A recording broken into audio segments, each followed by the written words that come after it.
ನಮಸ್ಕಾರ ವೀಕ್ಷಕರೇ, 30 ಜಿಲ್ಲೆ 30 ಸುದ್ದಿಗೆ ಸ್ವಾಗತ. ನಾನ್ ಶಮೀರಾ ಬಿಳುವಾಯಿ. ಇವತ್ತಿನ 30 ಜಿಲ್ಲೆ 30 ಸುದ್ದಿಯ ಸ್ಪೆಷಲ್ ಬುಲೆಟಿನ್ ನಲ್ಲಿ ನನ್ನ ಜೊತೆಗಿದ್ದಾರೆ ನಾನು ನವಿತಾ ಅಜಯ್. ಹಾಗಾದ್ರೆ ಇವತ್ತಿನ 30 ಜಿಲ್ಲೆ 30 ಸುದ್ದಿಯ ಮೊದಲನೇ ಸ್ಟೋರಿಯನ್ನ ನೋಡೋಣ. ಕರ್ನಾಟಕ ರೈತ ಸಂಘದಿಂದ ಮಂಡ್ಯದಲ್ಲಿ ಪ್ರತಿಭಟನೆ ನಡೆಯಿತು. ರೈತರ ಸಂಪೂರ್ಣ ಸಾಲ ಮನ್ನಾ ಹಾಗೂ ವಿವಿಧ ಬೇಡಿಕೆಗಳನ್ನು ಈಡೇರಿಸುವಂತೆ ಆಗ್ರಹಿಸಿ ಪ್ರತಿಭಟನೆಯನ್ನ ಮಾಡಲಾಯಿತು. ಮಂಡ್ಯದ ಸರ್ ಎಂ ವಿಶ್ವೇಶ್ವರಯ್ಯ ಪ್ರತಿಮೆ ಬಳಿ ಹಾಲಿಗೆ ಪ್ರೋತ್ಸಾಹಧನ, ರೇಷ್ಮೆ ಹಾಗೂ ಕಬ್ಬಿಗೆ ಬೆಂಬಲ ಬೆಲೆ ನೀಡುವಂತೆ ಆಗ್ರಹಿಸಿ ಪ್ರತಿಭಟನೆಯನ್ನ ನಡೆಸಲಾಯಿತು. ಜೊತೆಗೆ ಸ್ವಾಮಿನಾಥನ್ ವರದಿಯನ್ನ ಈ ಕೂಡಲೇ ಜಾರಿಗೊಳಿಸಬೇಕು ಅಂತ ಆಗ್ರಹಿಸಿದ ರೈತರು ಸರ್ಕಾರ ಹಾಗೂ ಮುಖ್ಯಮಂತ್ರಿಗಳ ವಿರುದ್ಧ ಧಿಕ್ಕಾರ ಕೂಗಿ ಆಕ್ರೋಶ ಹೊರಹಾಕಿದ್ರು. ಮೈಸೂರಲ್ಲಿ ಒಂದೇ ದಿನ ಇಬ್ಬರು ರೈತರು ಸಾವನ್ನಪ್ಪಿರುವ ಘಟನೆ ಮೈಸೂರಿನ ಹುಣಸೂರು ತಾಲೂಕಲ್ಲಿ ನಡೆದಿದೆ. ಸಾಲಬಾಧೆಗೆ ಬೇಸತ್ತು ಹುಣಸೂರಿನ ಹನಗೋಡಿನ ರೈತ ಪ್ರಶಾಂತ್ ನೇಣು ಬಿಗಿದುಕೊಂಡು ಆತ್ಮಹತ್ಯೆಗೆ ಶರಣಾದರೆ, ಇದೇ ಹುಣಸೂರಿನ ತಟ್ಟೆಕೆರೆ ಗ್ರಾಮದ ವಸಂತ 12 ಲಕ್ಷ ರೂಪಾಯಿ ಸಾಲ ಮಾಡಿಕೊಂಡು ಸಾಲ ತೀರಿಸಲಾಗದೆ ಕ್ರಿಮಿನಾಶಕ ಸೇವಿಸಿ ತನ್ನ ಜಮೀನಿನಲ್ಲೇ ಆತ್ಮಹತ್ಯೆಗೆ ಶರಣಾಗಿದ್ದಾರೆ. ಜಮೀನಿನಲ್ಲಿ ಶುಂಠಿ, ಬದನೆ ಸೇರಿ ಹಲವು ಬೆಳೆಗಳನ್ನು ಬೆಳೆದಿದ್ರು. ಆದರೆ ನಿರಂತರ ಮಳೆಯಿಂದ ಬೆಳೆ ಕೈ ಸೇರದೆ ಆತ್ಮಹತ್ಯೆಗೆ ಶರಣಾಗಿದ್ದಾರೆ.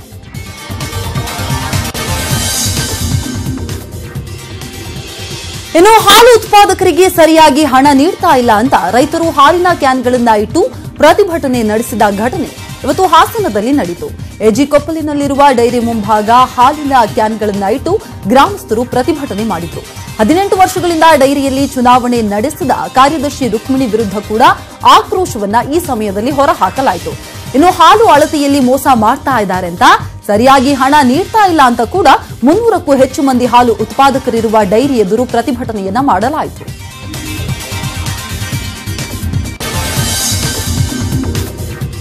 ಕಳೆದ 3-4 ವರ್ಷಗಳಿಗೆ ಹೋಲಿಸಿದರೆ ಚಾಮರಾಜನಗರ ಜಿಲ್ಲೆಗೆ ಈ ಬಾರಿ ಮಳೆ ನಿರೀಕ್ಷಿತ ಪ್ರಮಾಣದಲ್ಲಿ ಬಿದ್ದಿದೆ. ಸಹಜವಾಗಿಯೇ ರೈತರು ಹರ್ಷಗೊಂಡಿದ್ದಾರೆ. ಆದರೆ ಜಿಲ್ಲೆಯ ಸುವರ್ಣಾವತಿ ಮತ್ತು ಚಿಕ್ಕಹೊಳೆ ಜಲಾಶಯಗಳು ಮಾತ್ರ ಇನ್ನೂ ಭರ್ತಿಯಾಗಿಲ್ಲ. ಇದು ಅಚ್ಚುಕಟ್ಟಿನ ರೈತರ ನೆಮ್ಮದಿಯನ್ನ ಕೆಡಿಸಿದೆ. ಸುವರ್ಣಾವತಿ ಜಲಾಶಯದ ಗರಿಷ್ಠ ಮಟ್ಟ 2455 ಅಡಿಯಾಗಿದ್ದು ಇನ್ನೂ 23 ಅಡಿ ನೀರು ಬರಬೇಕಾಗಿದೆ. ಜೊತೆಗೆ ತಮಿಳುನಾಡು ಭಾಗದಿಂದ ಸುವರ್ಣಾವತಿ ಮತ್ತು ಚಿಕ್ಕಹೊಳೆ ಜಲಾಶಯಗಳಿಗೆ ಹರಿದು ಬರುವ ನೀರಿಗೆ ಅಡ್ಡಲಾಗಿ ಚೆಕ್ ಡ್ಯಾಂ ನಿರ್ಮಾಣ ಮಾಡಲಾಗಿದ್ದು ಬಂದ ನೀರೆಲ್ಲ ತಮಿಳುನಾಡಲ್ಲೇ ಸಂಗ್ರಹ ಆಗ್ತಿದೆ. ಹೀಗಾಗಿ ಜಲಾಶಯಗಳಿಗೆ ನೀರು ಹರಿದು ಬರೋದು ಕಡಿಮೆಯಾಗಿದೆ. ಸುವರ್ಣಾವತಿ ಜಲಾಶಯ ಭರ್ತಿಯಾದರೆ ಎಡ ಮತ್ತು ಬಲದಂಡೆಗಳ ಮೂಲಕ ನೀರು ಹರಿಸಬಹುದು. ಆಗ 6600 ಎಕರೆ ಪ್ರದೇಶದಲ್ಲಿ ಭತ್ತ, ಜೋಳ, ರಾಗಿ ಸೇರಿದಂತೆ ಆಹಾರ ಬೆಳೆಗಳನ್ನು ಬೆಳೆಯಬಹುದು. ಇಷ್ಟು ದಿನ ಕಾಡು ಬಿಟ್ಟು ನಾಡಿಗೆ ಚಿರತೆ, ಹುಲಿ, ಆನೆಗಳು ಬರ್ತಾ ಇತ್ತು. ಆದ್ರೀಗ ಬೃಹತ್ ಗಾತ್ರದ ಹೆಬ್ಬಾವು ಕೂಡ ಆಹಾರವನ್ನ ಅರಸಿಕೊಂಡು ಊರಿಗೆ ಪ್ರವೇಶ ಮಾಡಿದೆ. ರಾಮನಗರ ಜಿಲ್ಲೆ ಚನ್ನಪಟ್ಟಣ ತಾಲೂಕಿನ ಹನುಮಂತನಗರದ ಕೋಳಿ ಫಾರಂನಲ್ಲಿ ಸುಮಾರು 10 ಅಡಿಗೂ ಉದ್ದದ ಹೆಬ್ಬಾವು ಕೋಳಿಯನ್ನ ತಿಂದು ಆರಾಮಾಗಿ ಮಲಗಿತ್ತು. ಬೆಳಿಗ್ಗೆ ಎಂದಿನಂತೆ ಕೋಳಿ ಫಾರಂಗೆ ಬಂದಾಗ ಹೆಬ್ಬಾವನ್ನ ನೋಡಿ ಕೋಳಿ ಫಾರಂ ಮಾಲೀಕರು ಗಾಬರಿಯಾದ್ರು. ವಿಷಯ ತಿಳಿದ ಹಲಸಿನ ಮರದೊಡ್ಡಿಯ ಕೃಷ್ಣ ಹಾಗೂ ನಾಗೇಶ್ ಅನ್ನೋ ಯುವಕರು ಹಾವನ್ನ ಹಿಡಿದು ಕೆಂಗಲ್ ಫಾರೆಸ್ಟ್ಗೆ ಬಿಟ್ಟಿದ್ದಾರೆ. ತುಮಕೂರು ಜಿಲ್ಲೆಯ ಜೆಡಿಎಸ್ ಶಾಸಕರಿಗೆ ಬಿಜೆಪಿ ಗಾಳ ಹಾಕಿದೆ ಅನ್ನುವ ವದಂತಿ ಶುರುವಾಗಿದೆ. ಇದಕ್ಕೆ ಪ್ರತಿಕ್ರಿಯೆ ಕೊಟ್ಟ ತುಮಕೂರು ಗ್ರಾಮಾಂತರ ಜೆಡಿಎಸ್ ಶಾಸಕ ಡಿಸಿ ಗೌರಿಶಂಕರ್, ಅಕ್ಟೋಬರ್ ಒಳಗೆ ಸರ್ಕಾರ ಉರುಳಿಸುತ್ತೇವೆ ಅಂತ ಬಿಜೆಪಿಯವರು ಹೇಳ್ತಿದ್ದಾರೆ. ಆಪರೇಷನ್ ಕಮಲ ಮಾಡ್ತೇವೆ ಅಂತಾರೆ. ಬಿಜೆಪಿ ಸೂತ್ರ ಇಲ್ಲದ ಗಾಳಿಪಟ ಬಿಡ್ತಾ ಇದೆ. ಕುಮಾರಸ್ವಾಮಿ, ಡಿಕೆಶಿ ಬಳಿಯೂ ಬಿಜೆಪಿ ಶಾಸಕರು ಸಂಪರ್ಕದಲ್ಲಿದ್ದಾರೆ ಅಂತ ತಿರುಗೇಟು ಕೊಟ್ಟಿದ್ದಾರೆ. ತಂತ್ರಗಾರಿಕೆ ಪ್ರತಿತಂತ್ರಗಾರಿಕೆ ಮಾಡದೆ ನಾವು ಸುಮ್ಮನಿರಲ್ಲ ಅಂತ ಮುಳಕುಂಟೆ ಗ್ರಾಮದಲ್ಲಿ ಶಾಸಕ ಗೌರಿಶಂಕರ್ ಹೇಳಿಕೆ ಕೊಟ್ಟರು.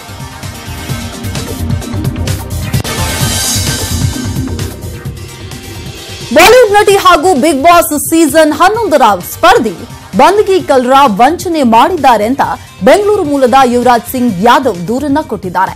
ಐಫೋನ್ 10 ಮಾಡ್ತಾ ಇದ್ದೀನಿ, ಖರೀದಿಸಿ ಅಂತ ಇನ್ಸ್ಟಾಗ್ರಾಂನಲ್ಲಿ ಜಾಹೀರಾತನ್ನ ಕೊಟ್ಟಿದ್ರು. ಜಾಹೀರಾತು ನೋಡಿದ ಯಾದವ್ ನಟಿ ಬಂದಗಿ ಅವರಿಗೆ ಸೇರಿದಂತಹ ಒಟ್ಟು 2 ಮೊಬೈಲ್ಗೆ 61,000 ರೂಪಾಯಿ ಹಣ ಕೊಡಲು ಒಪ್ಪಿಕೊಂಡು ಪೇಟಿಎಂ ಮೂಲಕ 11,000 ರೂಪಾಯಿ ಮೊದಲಿಗೆ ಅಡ್ವಾನ್ಸ್ ಅನ್ನ ಕೂಡ ಕೊಟ್ಟರು. ಅದಾದ್ಮೇಲೆ ಬ್ಲೂ ಡಾಟ್ ಕೊರಿಯರ್ ಮೂಲಕ ಪಾರ್ಸೆಲ್ ಕಳುಹಿಸಿದ್ದ ನಟಿ ಬಾಕಿ 48,000ವನ್ನ ಕೊಟ್ಟು ಪಡೆಯಲು ಹೇಳಿದ್ರು.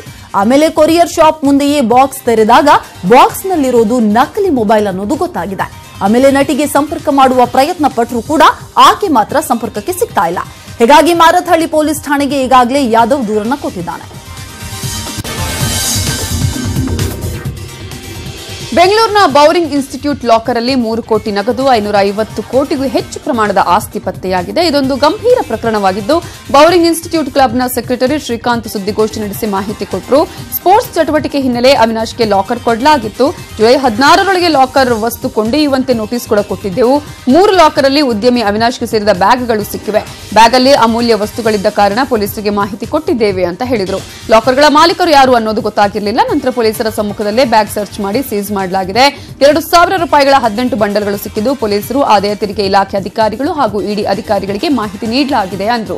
ಲಾಕರ್ನಲ್ಲಿ 650 ಗ್ರಾಂನಷ್ಟು ಚಿನ್ನದ ಬಿಸ್ಕತ್ತು, ಪಿಗೋ ವಾಚ್, ರಿಲ್ಯಾಕ್ಸ್ ವಾಚ್ ಸಿಕ್ಕಿದೆ. ಯಲಹಂಕ, ಬೇಗೂರಿನ 550 ಕೋಟಿ ಬೆಲೆಯ ಆಸ್ತಿ ಪತ್ರಗಳು ಸಿಕ್ಕಿವೆ.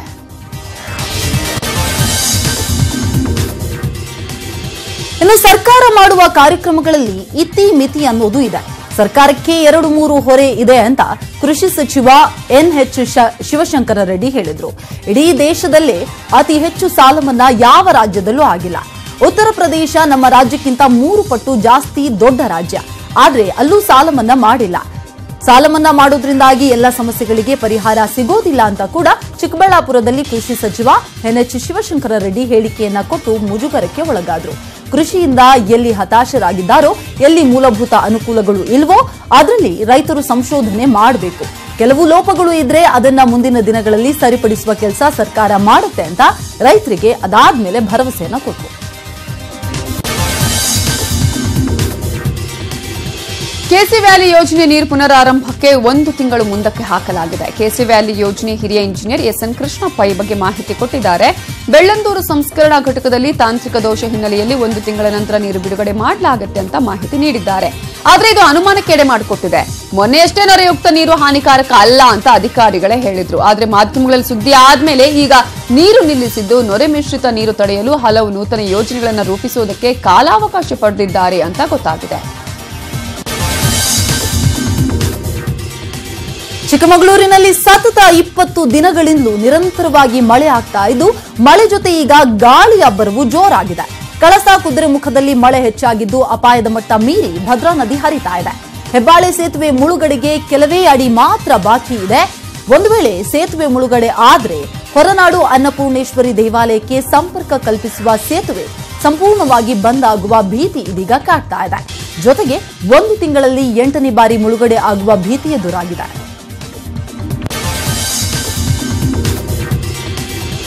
ಜಮೀನಿನಲ್ಲಿ ರೈತರು ಕೆಲಸ ಮಾಡುವಾಗ ತುಂಬಾ ಹುಷಾರಾಗಿರಬೇಕು, ಇಲ್ಲಾಂದ್ರೆ ಪ್ರಾಣಕ್ಕೆ ಕುತ್ತು ಬರುತ್ತೆ. ಯಾಕಂದ್ರೆ ಇವತ್ತು ಗೋಕರ್ಣದಲ್ಲೇ ಆಗಿದ್ದು ಅದೇ.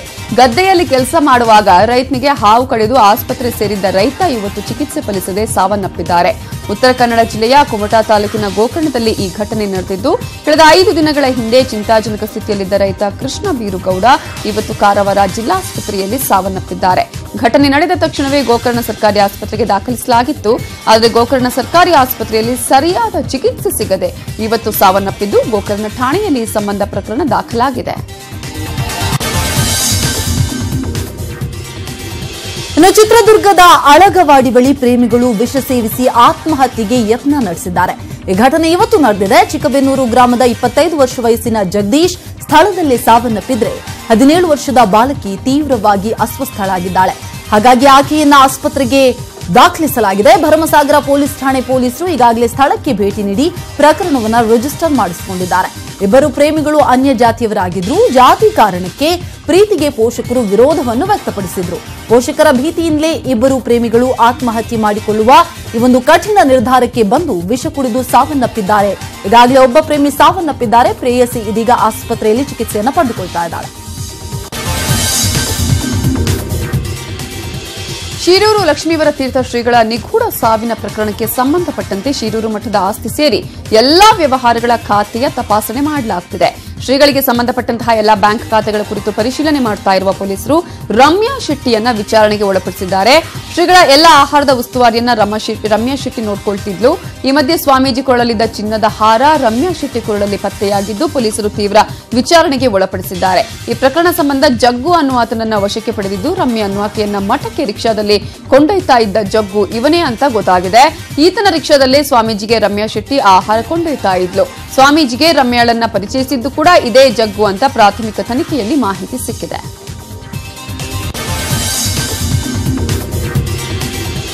ವಿದ್ಯಾರ್ಥಿ ಮೇಲೆ ಎಎಸ್ಐ ದರ್ಪ ತೋರಿಸಿದ್ದಾನೆ. ದಾವಣಗೆರೆಯ ಕೆಟಿಜೆ ನಗರದ ಎಎಸ್ಐ ಮಹೇಶ್ವರಪ್ಪ ದರ್ಪ ತೋರಿಸಿದ್ದಾನೆ. ವಾಹನ ತಪಾಸಣೆಯ ವೇಳೆ ವಿದ್ಯಾರ್ಥಿ ಮೇಲೆ ದರ್ಪವನ್ನ ಎಎಸ್ಐ ತೋರಿಸಿದ್ದಾರೆ. ಇನ್ನು ನಿನ್ನೆ ರಾತ್ರಿ ಈ ಘಟನೆ ನಡೆದಿರೋದು. ಕೆಟಿಜೆ ನಗರದ ಸರ್ಕಲ್ನಲ್ಲಿ ವಾಹನ ತಪಾಸಣೆ ಮಾಡಬೇಕಾದ್ರೆ ಎಎಸ್ಐ ದರ್ಪ ತೋರಿಸಿದ್ದಾನೆ. ಇನ್ನು ವಾಹನ ಪರಿಶೀಲನೆಯ ವೇಳೆ ವಿದ್ಯಾರ್ಥಿ ಹಾಗೂ ಎಎಸ್ಐ ಮಹೇಶ್ವರಪ್ಪ ನಡುವೆ ಮಾತಿನ ಚಕಮಕಿ ಕೂಡ ನಡೆಯಿತು. ವಿದ್ಯಾರ್ಥಿಯ ಪುಸ್ತಕಗಳನ್ನ ಕೆಸರಿನಲ್ಲಿ ಬಿಸಾಕಿ ದರ್ಪವನ್ನ ಮಹೇಶ್ವರಪ್ಪ ತೋರಿದ್ದಾರೆ. ಈ ಹಿಂದೆ ಮಹೇಶ್ವರಪ್ಪನ ಮೇಲೆ ಹಲವು ಸಾರ್ವಜನಿಕ ದೂರುಗಳು ಕೂಡ ಇದ್ದಾವೆ. ಮಹಿಳೆಯರು ಮಕ್ಕಳೆನ್ನದೆ ಬಾಯಿಗೆ ಬಂದಂತೆ ಈ ಮಹೇಶ್ವರಪ್ಪ ಮಾತನಾಡ್ತಾನಂತೆ. ಪುಸ್ತಕವನ್ನ ಬಿಸಾಕಿ ಅವಾಚ್ಯ ಶಬ್ದಗಳಿಂದ ನಿಂದಿಸಿದ ವಿಡಿಯೋ ಇದೀಗ ಸಾಮಾಜಿಕ ಜಾಲತಾಣದಲ್ಲಿ ಸಾಕಷ್ಟು ವೈರಲ್ ಆಗಿದೆ. ಹಾಗಾಗಿ ಸಾರ್ವಜನಿಕರು ಕೂಡ ಈತನ ವಿರುದ್ಧ ಆಕ್ರೋಶವನ್ನ ಹೊರಹಾಕ್ತಾ ಇದ್ದಾರೆ.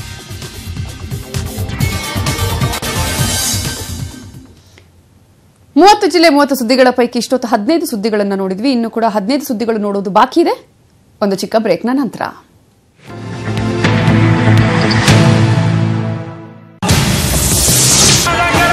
ಶಿರೂರು ಸ್ವಾಮಿ ಸಾವು, ಜಗ್ಗನ ಎಣ್ಣೆಯೋ, ರಮ್ಯಾ ಶೆಟ್ಟಿಯ ಊಟವೋ, ಮಧ್ಯರಾತ್ರಿ ಕೊರೆವ ಚಳಿ, 64ರ ಅಮ್ಮನ ಯಮಯಾತನೆ, 4 ದಿನ 40 ಪಾಪಿಗಳು, 22 ವರ್ಷದ ಪಾಪದ ಹುಡುಗಿ. ಹಾಟ್ ನ್ಯೂಸ್, ಇದು ಪ್ರತಿ ಸಂಜೆಯ ಥ್ರಿಲ್ಲರ್. ತಪ್ಪದೇ ನೋಡಿ ಸಂಜೆ 6 ಗಂಟೆಗೆ.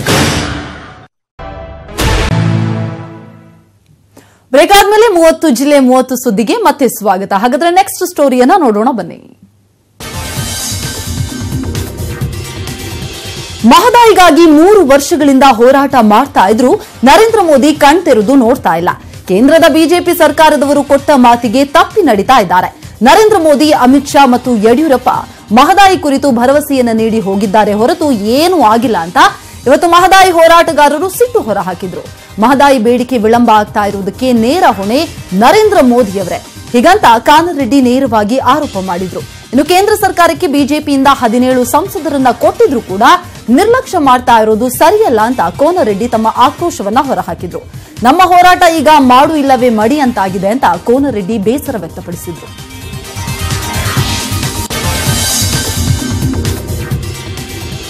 ಯಾದಗಿರಿ ಆಲಮಟ್ಟಿಯಿಂದ ಬಸವಸಾಗರ ಜಲಾಶಯಕ್ಕೆ 1,81,000 ಕ್ಯೂಸೆಕ್ ನೀರು ಬಿಡಲಾಗಿದ್ದು ಯಾದಗಿರಿಯ ಕೃಷ್ಣಾ ನದಿಯಲ್ಲಿ ಪ್ರವಾಹ ಭೀತಿ ಎದುರಾಗಿದೆ. ಬಸವಸಾಗರ ಜಲಾಶಯದಿಂದ ಕೃಷ್ಣಾ ನದಿ ಮೂಲಕ ಆಂಧ್ರಪ್ರದೇಶಕ್ಕೆ 1,83,000 ಕ್ಯೂಸೆಕ್ ನೀರು ಬಿಡುಗಡೆ ಆಗ್ತಿದೆ. ಯಾದಗಿರಿ, ರಾಯಚೂರು ಜಿಲ್ಲೆಯ ಕೃಷ್ಣಾ ನದಿಯ ತಟದಲ್ಲೇ ಪ್ರವಾಹ ಭೀತಿ ಕೂಡ ಶುರುವಾಗಿದೆ. ಹೀಗಾಗಿ ನದಿಗೆ ಯಾರು ಇಳಿಬಾರದು ಅಂತ ಹೇಳಿ ಸಾರ್ವಜನಿಕರಿಗೆ ಅಧಿಕಾರಿಗಳು ಎಚ್ಚರಿಕೆ ಕೊಟ್ಟಿದ್ದಾರೆ.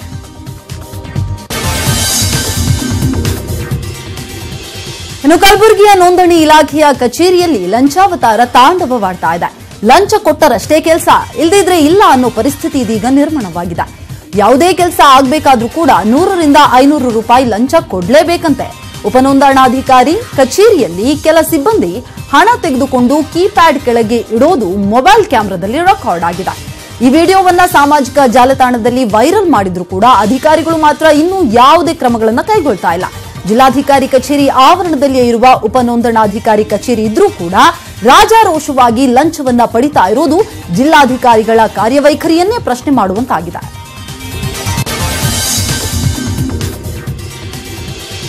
ಕಣ್ಣು ಕಿವಿ ಇಲ್ಲದ ಕಿವುಡ ಕುರುಡ ಸರ್ಕಾರಗಳು ಅಂದ್ರೆ ರಾಜ್ಯ ಕೇಂದ್ರ ಸರ್ಕಾರಗಳು ಅಂತ ಜಯಮೃತ್ಯುಂಜಯ ಶ್ರೀಗಳು ವಾಗ್ದಾಳಿ ಮಾಡಿದ್ದಾರೆ.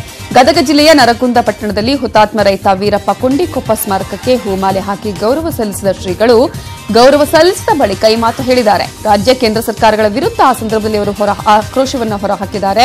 3 ವರ್ಷಗಳಿಂದ ನೀರಿಗಾಗಿ ಐತಿಹಾಸಿಕ ಹೋರಾಟ ಮಾಡಿದ್ರೂ ಎರಡೂ ಸರ್ಕಾರಗಳು ಕಣ್ಣು ತೆರೀತಾ ಇಲ್ಲ. ರೈತ ಬಂಡಾಯದ ಮೂಲಕ ಇಡೀ ದೇಶ ಗಮನ ಸೆಳೆದಿದೆ. ಕುಡಿಯುವ ನೀರಿಗಾಗಿ ರೈತರ ಹೋರಾಟ ದೇಶದ ಇತಿಹಾಸದಲ್ಲೇ ಇಲ್ಲ. ಆಗಸ್ಟ್ 8ರ ಮಹದಾಯಿ ತೀರ್ಪು ರಾಜ್ಯದ ಪರ ಬರಲಿದೆ ಅನ್ನುವ ಆಶಾಭಾವನೆ ಇದೆ. ಒಂದು ವೇಳೆ ವ್ಯತಿರಿಕ್ತ ತೀರ್ಪು ಬಂದ್ರೆ ಮುಂದಿನ ಹೋರಾಟ ಇನ್ನೂ ಜೋರಾಗಿರುತ್ತೆ ಅಂತ ಜಯಮೃತ್ಯುಂಜಯ ಸ್ವಾಮಿಗಳು ಎಚ್ಚರಿಕೆ ಕೊಟ್ಟಿದ್ದಾರೆ. ಲಿಂಗಾಯತ ಸ್ವತಂತ್ರ ಧರ್ಮಕ್ಕೆ ಮಾನ್ಯತೆ ನೀಡಲು ಆಗ್ರಹಿಸಿ ಕೇಂದ್ರ ಸಚಿವ ರಮೇಶ್ ಜಿಗಜಿಣಗಿ ಕಚೇರಿ ಎದುರು ಪ್ರತಿಭಟನೆಯನ್ನ ನಡೆಸಲಾಯಿತು. ವಿಜಯಪುರದಲ್ಲಿ ರಾಷ್ಟ್ರೀಯ ಬಸವ ದಳದ ಕಾರ್ಯಕರ್ತರಿಂದ ಪ್ರತಿಭಟನೆಯನ್ನ ಮಾಡಲಾಯಿತು. ಸ್ವತಂತ್ರ ಧರ್ಮ ಮತ್ತು ಅಲ್ಪಸಂಖ್ಯಾತ ಮಾನ್ಯತೆಯನ್ನ ನೀಡಲೇಬೇಕು. ಹಿಂದಿನ ರಾಜ್ಯ ಸರ್ಕಾರ ಲಿಂಗಾಯತ ಸ್ವತಂತ್ರ ಧರ್ಮಕ್ಕೆ ಮಾನ್ಯತೆಯನ್ನ ನೀಡಿ ಕೇಂದ್ರಕ್ಕೆ ಶಿಫಾರಸು ಮಾಡಿದ್ರೂ ಕೂಡ ಯಾವುದೇ ಕ್ರಮಗಳನ್ನು ಕೈಗೊಳ್ಳಲಾಗಿಲ್ಲ. ಕೂಡಲೇ ಲಿಂಗಾಯತ ಸ್ವತಂತ್ರ ಧರ್ಮದ ಮಾನ್ಯತೆ ನೀಡುವಂತೆ ಕೇಂದ್ರಕ್ಕೆ ಒತ್ತಾಯಿಸಿ ಅಂತ ಇದೇ ವೇಳೆ ಆಗ್ರಹಿಸಲಾಯಿತು. ಗಡಿಭಾಗದ ಕನ್ನಡ ಶಾಲಾ ಶಿಕ್ಷಕರಿಗೆ ಕಿರುಕುಳ ಕೊಡ್ತಾ ಇರುವ ಗಂಭೀರ ಆರೋಪ ಕೇಳಿಬಂದಿದೆ. ಬೆಳಗಾವಿ ಜಿಲ್ಲೆಯ ಖಾನಾಪುರ ತಾಲೂಕಿನ ಮರಾಠಿ ಸಂಘಟನೆ ಬಿಇಒಯಿಂದ ಕನ್ನಡ ಶಿಕ್ಷಕನ ಮೇಲೆ ಆವಾಜ್ ಹಾಕಿರುವಂತಹ ವಿಡಿಯೋ ಸಾಮಾಜಿಕ ಜಾಲತಾಣದಲ್ಲಿ ವೈರಲ್ ಆಗಿದೆ. ಜೊತೆಗೆ ಈ ವಿಡಿಯೋದಲ್ಲಿ ಗ್ರಾಮದ ಮುಖ್ಯೋಪಾಧ್ಯಾಯ ಹುದ್ದೆ ಮರಾಠಿ ಶಿಕ್ಷಕನಿಗೆ ನೀಡಲು ಒತ್ತಾಯ ಕೂಡ ಮಾಡಲಾಗಿದೆ. ಕನ್ನಡ ಪರ ಸಂಘಟನೆಯಿಂದ ಬಿಇಒ ವಿರುದ್ಧ ಡಿಜಿಪಿಐಗೆ ದೂರು ಕೊಡಲಾಗಿದೆ.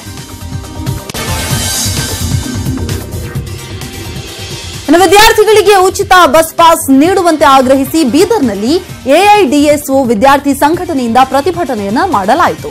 ರಾಜ್ಯಾದ್ಯಂತ ಎಐಡಿಎಸ್ಒ ವಿದ್ಯಾರ್ಥಿಗಳ ಸಂಘಟನೆ ಬಂದ್ಗೆ ಕರೆ ನೀಡಲಾಗಿತ್ತು. ಕೆಲವು ಶಾಲೆಗಳು ಸ್ವಯಂ ಪ್ರೇರಿತ ಬಂದ್ಗೊಳಿಸಿ ಪ್ರತಿಭಟನೆಯಲ್ಲಿ ಭಾಗಿಯಾದವು. ಇನ್ನು ನಗರದ ಶಿವಾಜಿ ವೃತ್ತದಿಂದ ಜಿಲ್ಲಾಧಿಕಾರಿ ಕಾರ್ಯಾಲಯದವರೆಗೂ ಕೂಡ ವಿದ್ಯಾರ್ಥಿಗಳು ಬೃಹತ್ ರ್ಯಾಲಿಯಲ್ಲೂ ಕೂಡ ಪಾಲ್ಗೊಂಡರು. ರಾಜ್ಯ ಸರ್ಕಾರದ ವಿರುದ್ಧ ವಿದ್ಯಾರ್ಥಿಗಳು ಈ ವೇಳೆ ಆಕ್ರೋಶವನ್ನ ಹೊರಹಾಕಿದ್ರು. ಸರ್ಕಾರ ಎಲ್ಲ ವಿದ್ಯಾರ್ಥಿಗಳಿಗೆ ಉಚಿತ ಬಸ್ ಪಾಸ್ ಘೋಷಿಸುವಂತೆ ವಿದ್ಯಾರ್ಥಿ ಸಂಘಟನೆಯಿಂದ ಆಗ್ರಹವನ್ನು ಮಾಡಲಾಯಿತು. ಇನ್ನು ಪ್ರತಿಭಟನೆ ಮಾಡಿದಂತಹ ವಿದ್ಯಾರ್ಥಿಗಳು ಜಿಲ್ಲಾಧಿಕಾರಿಗಳ ಮೂಲಕ ಸರ್ಕಾರಕ್ಕೆ ಮನವಿಯನ್ನ ಸಲ್ಲಿಸಿದ್ದಾರೆ.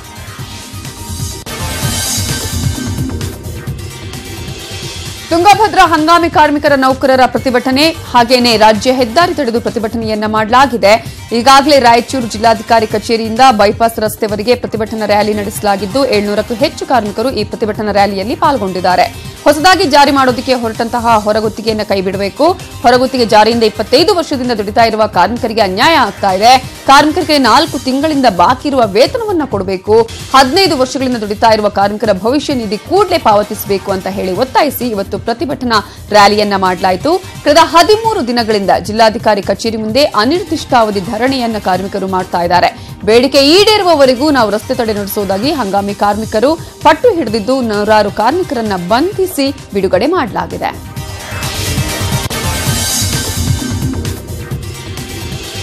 ಇನ್ನು ರಾಜ್ಯದ ಎಲ್ಲ ರೈತರ ಸಂಪೂರ್ಣ ಸಾಲ ಮನ್ನಾ ಮಾಡುವಂತೆ ಆಗ್ರಹಿಸಿ ರಾಜ್ಯ ರೈತ ಸಂಘ, ಹಸಿರು ಸೇನೆ ಹಾಗೂ ಸ್ವರಾಜ್ ಪಾರ್ಟಿ ನೇತೃತ್ವದಲ್ಲಿ ಕೊಪ್ಪಳ ತಾಲೂಕಿನ ಹುಲಿಗಿ ಕ್ರಾಸ್ ಬಳಿ ರಾಷ್ಟ್ರೀಯ ಹೆದ್ದಾರಿ 63 ಬಂದ್ ಮಾಡಿ ಪ್ರತಿಭಟನೆಯನ್ನ ಮಾಡಲಾಗ್ತಾ ಇದೆ. ಸಾವಿರಾರು ಸಂಖ್ಯೆಯಲ್ಲಿ ಸೇರಿರುವ ಕೊಪ್ಪಳ, ಬಳ್ಳಾರಿ, ರಾಯಚೂರು ಜಿಲ್ಲೆಗಳ ರೈತರು, ಕಾರ್ಯಕರ್ತರು ಪ್ರತಿಭಟನೆಯನ್ನ ಮಾಡ್ತಾ ಇದ್ದಾರೆ. ರಾಜ್ಯ ಹಾಗೂ ಕೇಂದ್ರ ಸರ್ಕಾರದ ವಿರುದ್ಧ ಧಿಕ್ಕಾರವನ್ನ ಕೂಗ್ತಾ ಪ್ರತಿಭಟನೆಯನ್ನ ಮಾಡಿದ್ರು. ಹೆದ್ದಾರಿಯಲ್ಲಿ ಕುಳಿತು ಮಲಗಿ ಪ್ರತಿಭಟನೆಯನ್ನ ಮಾಡಿ ಮುಖ್ಯಮಂತ್ರಿ ಕುಮಾರಸ್ವಾಮಿ ಹಾಗೂ ಕೇಂದ್ರ ಸರ್ಕಾರದ ವಿರುದ್ಧ ಕೂಡ ರೈತರು ಆಕ್ರೋಶವನ್ನ ಹೊರಹಾಕಿದ್ದಾರೆ. ಇನ್ನು ರೈತ ವಿರೋಧಿ ಸರ್ಕಾರಗಳಿಗೆ ಧಿಕ್ಕಾರವನ್ನು ಕೂಡ ಕೂಗಲಾಯಿತು.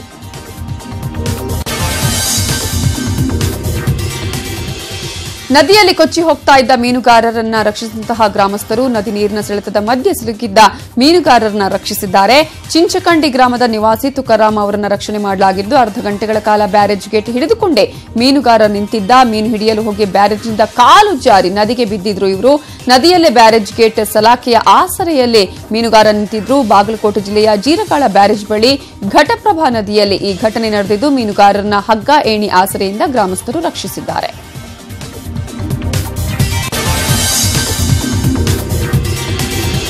ಇನ್ನು ಆಗಸ್ಟ್ 15ರೊಳಗೆ ರೈತರ ಸಂಪೂರ್ಣ ಸಾಲ ಮನ್ನಾ ಮಾಡಬೇಕು. ಸಂಪೂರ್ಣ ಸಾಲ ಮನ್ನಾ ಮಾಡದೆ ಹೋದ್ರೆ ಕರ್ನಾಟಕ ಬಂದ್ ಎಚ್ಚರಿಕೆಯನ್ನ ನೀಡಲಾಗಿದೆ. ರಾಜ್ಯ ರೈತ ಸಂಘದ ಅಧ್ಯಕ್ಷ ಕೋಡಿಹಳ್ಳಿ ಚಂದ್ರಶೇಖರ್ ಎಚ್ಚರಿಕೆಯನ್ನ ರವಾನಿಸಿದ್ದಾರೆ. ಕುಮಾರಸ್ವಾಮಿ ಹೋದಲ್ಲೆಲ್ಲ ಸಾಲ ಮನ್ನಾ ಭರವಸೆಯನ್ನ ನೀಡಿದ್ರು. ಆದ್ರೀಗ ಸಾಲ ಮನ್ನಾ ಮಾಡದೇ ಇರೋದಕ್ಕೆ ಕಾರಣವನ್ನ ಕೊಡಬೇಕು. ಲೋಕಸಭಾ ಚುನಾವಣೆಯ ವೋಟ್ಗಾಗಿ ನಾಟಕ ಮಾಡುವುದನ್ನ ಬಿಡಿ ಅಂತ ಹಾವೇರಿಯಲ್ಲಿ ರೈತ ಸಂಘದ ಅಧ್ಯಕ್ಷ ಕೋಡಿಹಳ್ಳಿ ಚಂದ್ರಶೇಖರ್ ಹೇಳಿಕೆಯನ್ನ ಕೊಟ್ಟಿದ್ದಾರೆ. ಇನ್ನು ಸಾಲ ಮನ್ನಾ ಆಗೋದಾದ್ರೆ ಸಂಪೂರ್ಣ ಮನ್ನಾ ಆಗಬೇಕು. ರೈತರು ಬೆಳೆದ ಬೆಳೆಗೆ ನಷ್ಟ ಉಂಟಾಗ್ತಾ ಇದೆ, ಇದಕ್ಕೆ ಯಾರು ಹೊಣೆ ಅಂತ ಮುಖ್ಯಮಂತ್ರಿ ಕುಮಾರಸ್ವಾಮಿ ಅವರನ್ನ ಪ್ರಶ್ನಿಸಿದ್ದಾರೆ. ದೊಡ್ಡ ದೊಡ್ಡ ಅಧಿಕಾರಿಗಳು ಕೂಡ ಹೊಲದ ಮೇಲೆ ಸಾಲ ತೆಗೆದುಕೊಳ್ತಾರೆ. ಬ್ಯಾಂಕ್ ಅಧಿಕಾರಿಗಳು ಅವರಿಂದ ಸಾಲವನ್ನ ವಸೂಲಿ ಮಾಡಲಿ, ರೈತರ ಮೇಲೆ ದಬ್ಬಾಳಿಕೆ ಮಾಡೋದನ್ನ ಬಿಡಿ ಅಂತ ಎಚ್ಚರಿಕೆಯನ್ನ ಕೊಟ್ಟಿದ್ದಾರೆ.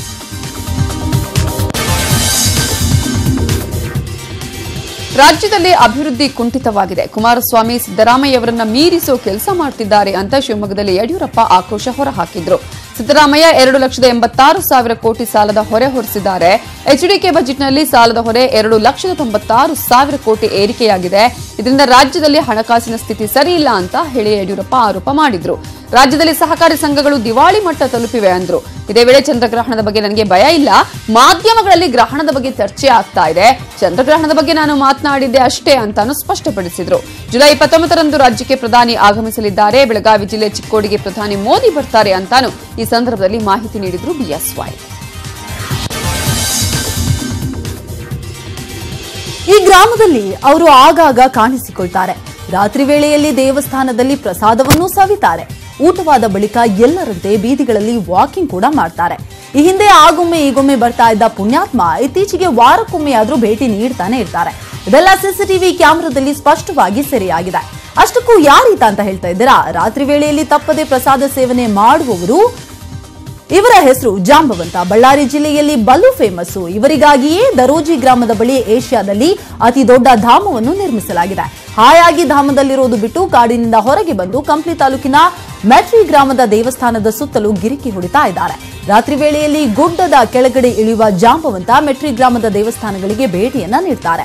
ಒಂದು ವೇಳೆ ದೇವಸ್ಥಾನ ಮುಚ್ಚಿದ್ರೆ ತಾವೇ ಗೇಟು ಕೂಡ ತೆಗಿತಾರೆ. ಬೀಗ ಹಾಕಿದ್ರೆ ಮುರಿದು ದೇವಸ್ಥಾನದ ಒಳಗೆ ಹೋಗಿ ಗರ್ಭಗುಡಿ ಮುಂದಿರುವ ಆರತಿ ತಟ್ಟೆಯಲ್ಲಿರುವ ಎಣ್ಣೆಯನ್ನ ಸವಿದು ಬೇಳೆಕಾಳುಗಳಿದ್ರೆ ಪ್ರಸಾದವನ್ನ ಸೇವಿಸಿ ಹೊರಗೆ ಬರ್ತಾರೆ. ದೇವಸ್ಥಾನದ ಸುತ್ತಲೂ ಪ್ರದಕ್ಷಿಣೆ ಹಾಕ್ತಾರೆ. ಇದಾದ ಬಳಿಕ ರಾಜಾರೋಷವಾಗಿ ಗ್ರಾಮದ ಬೀದಿಯಲ್ಲಿ ರಾತ್ರಿ ವೇಳೆ ವಾಕಿಂಗ್ ಕೂಡ ಮಾಡ್ತಾರೆ. ಇದುವರೆಗೂ ಯಾರಿಗೂ ತೊಂದರೆ ಮಾಡಿಲ್ವಂತೆ.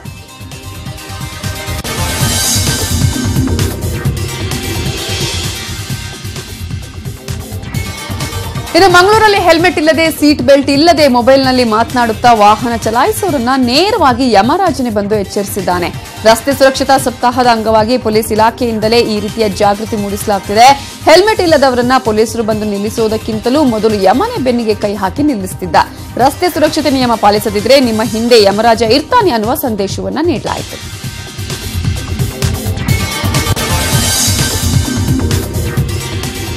ತಿಂಡಿ ಪೋತರಿಗೊಂದು ಸಿಹಿ ಸುದ್ದಿ. ನ್ಯೂಸ್ 18 ಕನ್ನಡದ ವತಿಯಿಂದ ಬೆಂಗಳೂರಿನಲ್ಲಿ ನಿನ್ನೆಯಿಂದ ಆಹಾರ ಮೇಳ ನಡೀತಾ ಇದೆ. ಬಸವೇಶ್ವರ ನಗರದ ಡಾಕ್ಟರ್ ಬಿಆರ್ ಅಂಬೇಡ್ಕರ್ ಸ್ಟೇಡಿಯಂನಲ್ಲಿ ಫುಡ್ ಫೆಸ್ಟ್ ಆಯೋಜಿಸಲಾಗಿದ್ದು ಎಲ್ಲರೂ ಉಚಿತ ಪ್ರವೇಶವನ್ನ ಪಡ್ಕೊಳ್ಳಬಹುದು. ನಿನ್ನೆಯಿಂದ ಆಹಾರ ಮೇಳ ಆರಂಭವಾಗಿದೆ.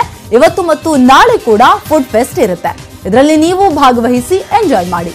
ಆಹಾರ ಸೇವನೆ ಜೊತೆಗೆ ಡಾನ್ಸ್, ಕಾಮಿಡಿ ಶೋ ನೋಡ್ತಾ ಆಹಾರವನ್ನ ನೀವು ಸವಿಯಬಹುದು. ಸಸ್ಯಾಹಾರಿಗಳು ರಾಜ್ಯದ ಎಲ್ಲಾ ರೀತಿಯ ಖಾದ್ಯಗಳನ್ನ ಈ ಫೆಸ್ಟ್ ನಲ್ಲಿ ಸವಿಯಬಹುದಾಗಿದೆ. ಹಾಗಾಗಿ ನೀವು ಈ ವೀಕೆಂಡ್ ನಲ್ಲಿ ಕುಟುಂಬ ಸಮೇತ ವಿಸಿಟ್ ಮಾಡಿ ಬಗೆ ಬಗೆಯ ಫುಡ್ ಅನ್ನ ಟೇಸ್ಟ್ ಮಾಡಿ.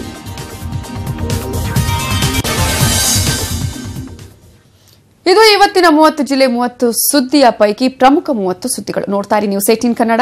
ಜಾಲ ನಮ್ಮದು, ಬಲ ನಿಮ್ಮದು.